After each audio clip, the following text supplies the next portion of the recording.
वहीं डोनेस्क में रूस के आर्टिलरी हमले, यूक्रेनी सैन्य चौकी पर गोलाबारी, यूक्रेन के मोर्टार अटैक में चौकी ध्वस्त हो गई।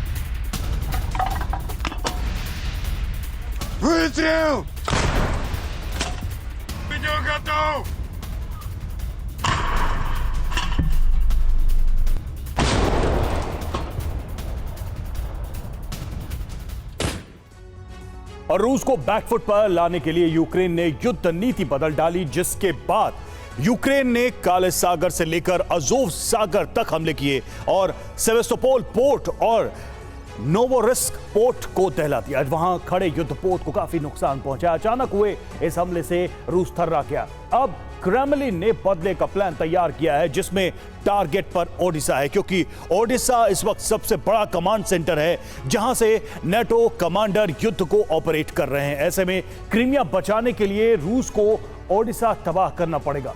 हो सकता है आज की रात रूस ओडिशा पर हमला करके यूक्रेन के मंसूबों को खाक में मिला दे। रूस की सारी प्लानिंग बेकार साबित हुई।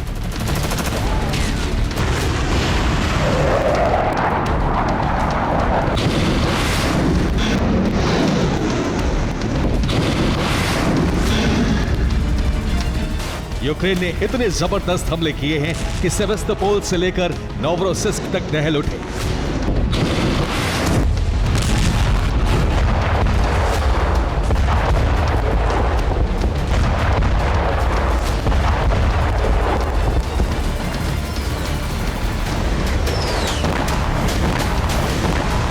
सिर्फ इतना ही नहीं, यूक्रेन ने काला सागर में रूस के सुरक्षा चक्र को भी भेद दिया।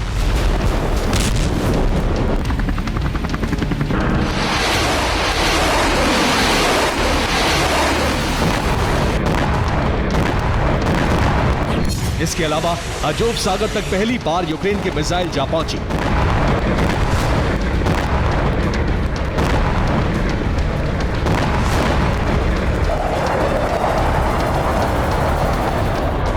यानी यूक्रेन ने इस बार इतनी जबरदस्त तैयारी की है जिससे समंदर में जारी जंग में वो रूस पर भारी पड़ रहा है।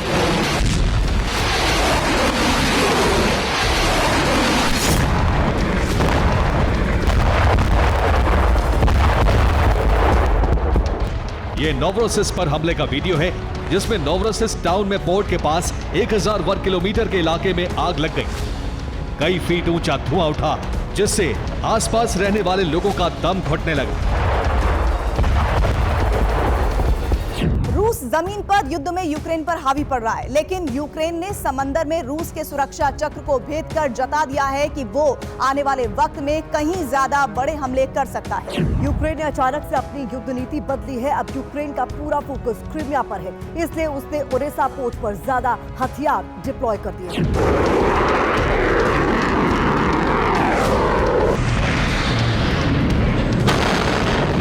यानी ओडेसा अब यूक्रेन का सबसे बड़ा मिलिट्री बेस बन चुका है।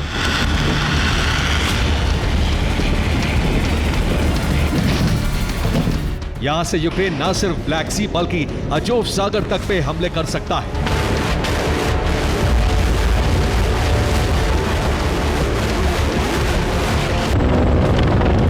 जबकि इससे पहले साउथ ईस्ट में रूसी कब्जे वाले इलाकों पर हमले में इसी पोर्ट का इस्तेमाल करता रहा है।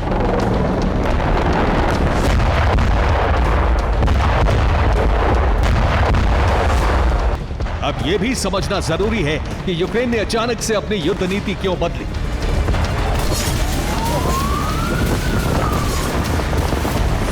यह सबसे पहला टारगेट क्रीमिया हो चुका है।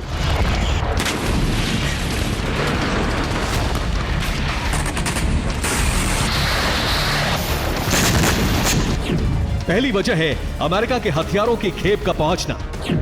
दूसरी वजह है नेटो देशों के सैनिकों का यूक्रेन पहुंचना। तीसरी वजह है विदेशी आर्मी कमांडरों का यूक्रेन पहुंचना। चौथी वजह है अमेरिकी हथियारों से रूसी धरती पर हमले की छूट मिलना। पांचवी वजह है विदेशी कमांडर्स ने युद्ध की कमान अपने हाथ में ले ली है।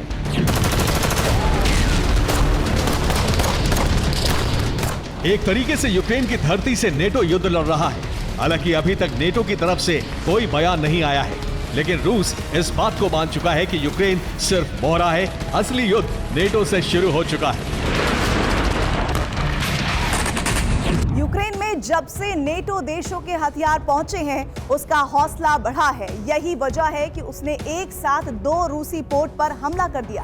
अब रूस को ये सोचने पर मजबूर होना पड़ रहा है कि पहले क्रीमिया बचाए या फिर ऑपरेशन वेस्ट जारी रखे।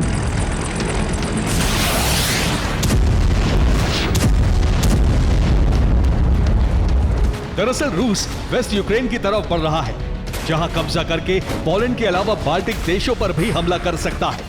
लेकिन यूक्रेन ने क्रीमिया पर ताबड़तोड़ अटैक करके क्रेमलिन को रणनीति बदलने के लिए मजबूर कर दिया है। ये कर्च ब्रिज के पास निगरानी कर रही बोट पर ड्रोन हमले का वीडियो है। कर्च की सुरक्षा में लगी बोट को ड्रोन ने उड़ा दिया। रूस का दावा है कि ड्रोन पहले नोवरोसिस्क पर हमला करने वाला था। आखिरी वक्त में उसने कर्च स्ट्रेट की तरफ रुख किया। उसी वक्त पेट्रोलिंग कर रही बोट उससे टकरा गई, नहीं तो कर्च को बड़ा नुकसान हो सकता था। यानी अभी तक काला सागर धधक रहा था, अब सेवास्तोपोल भी अग्निकुंड बन चुका है। यानी यूक्रेन ठान चुका है किसी भी कीमत पर क्रीमिया को रूस के कब्जे से छुड़ाना है, फिर चाहे समंदर में आग ही क्यों न लगानी पड़े।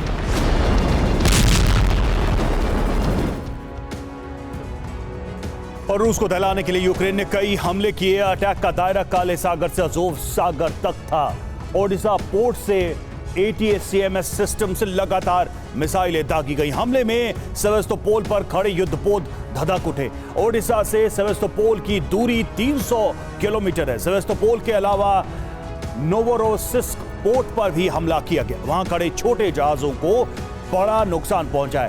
ओडिशा से नोवरोसिस्क की दूरी 583 किलोमीटर और ATACMS की अटैक रेंज 600 से 800 किलोमीटर है। इस दौरान काला सागर में गश्त लगाती रूसी बोट पर भी हमला हुआ है। अजोव सागर में युद्धपोत पर लगा डिफेंस सिस्टम भी यूक्रेन ने तबाह कर दिया है।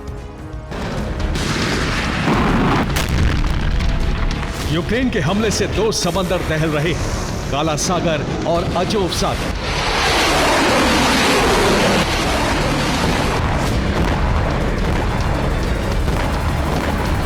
खास बात यह है कि रूस की प्लानिंग काम नहीं आई, क्योंकि 2 महीने पहले रूस ने अपने अधिकतर युद्धपोत नोवरोसिस्क पोर्ट पर भेज दिए थे। लेकिन अब यूक्रेन वहां भी हमले करने लगा। ऐसे में रूस के पास विध्वंसक पलटवार के अलावा कोई और रास्ता नहीं है।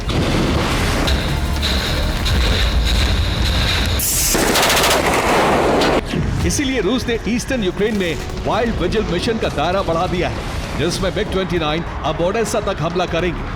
खासतौर से रूस के टारगेट पर अमेरिका से मिले अटैकर्स रहेंगे, जिनसे यूक्रेन ने सेवास्तोपोल और नोवरोसिस्क पर हमला किया।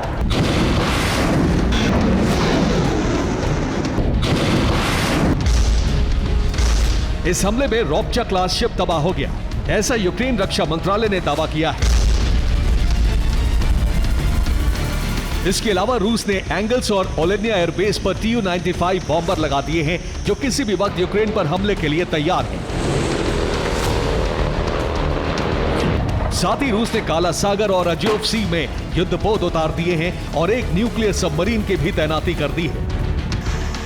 यानी रूस बड़े ऑपरेशन की तैयारी कर चुका है। हो सकता है आज की रात रूस बदला ले और यूक्रेन के ओडेसा पोर्ट को पूरी तरह खाक कर दे।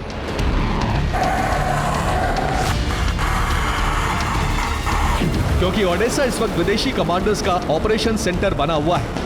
यहीं पर अटैक MS सिस्टम भी लगाए हुए हैं, जिनसे यूक्रेन ने रूस को समंदर में पीछे ढकेल दिया है।